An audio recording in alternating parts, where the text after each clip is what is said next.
আসসালামু আলাইকুম গাইস, কি অবস্থা সবার? আশা করি আপনারা সবাই অনেক ভালো আছেন। তো অনেকবার নতুন একটা ভিডিও নিয়ে আমি চলে আসলাম। আজকে আমি আপনাদের নতুন একটা টিপস অ্যান্ড ট্রিক ভিডিও দেখাতে চলেছি। মাত্র 40টা মানে কীভাবে আপনারা একটা ইভো গান বাই করবেন। তো আমরা কিন্তু ডাইরেক্ট হচ্ছে গিয়ে জায়গায় সেটিংয়েও ঢুকবো না, আবার হচ্ছে গিয়ে কিন্তু ক্যারেক্টারের ভিতরেও যাবো না। আমরা চলে যাবো ডাইরেক্ট লাকি ওয়ার্ল্ডে।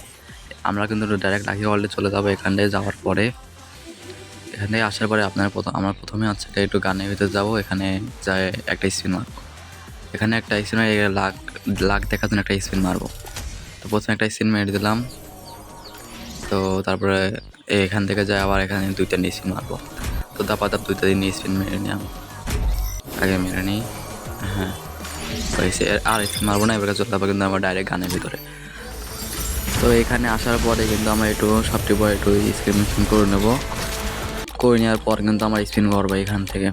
তো আপনাকে দেখে নিন আমার এখানে কীরকম আছে। সাইড দিক সবাই একটু ফলো করবেন। দেখেন কিন্তু সব কিছু যেরকম আছে আপনাদের কিন্তু এরকম থাকবে, না হলে কিন্তু আপনারা কিন্তু গান স্ক্রিন পেতে পারবেন না। তো আমরা হচ্ছে প্রথমে কী করবো, প্রথমে একটা স্পিন করে দেবো। 20 ডায়মন্ড একটা স্পিন করবো। প্রথম 20 ডায়মন্ড একটা স্পিন করে দিই। আচ্ছা, করে দিই স্পিন। ফাইনাল 20 ডিজাইনের একটা স্পিন আমি মেরে দিলাম। এখন দেখি কী হয়, প্রথম স্পিনে কি বাদে নাকি। প্রথম স্পিনে বাদন না, সমস্যা নয়, আমরা কিন্তু দ্বিতীয় স্পিন সাথে সাথে করে দেবো। আবার দ্বিতীয় স্পিন মেরে দিলাম।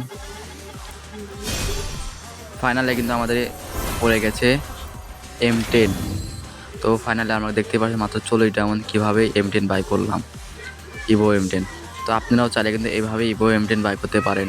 তো এখনও যারা ভিডিওতে লাইক দিন, অবশ্যই একটা লাইক দিয়ে দিন, আর চ্যানেল সাবস্ক্রাইব করার আগে অবশ্যই চ্যানেল সাবস্ক্রাইব করে দিন। আল্লাহ হাফেজ।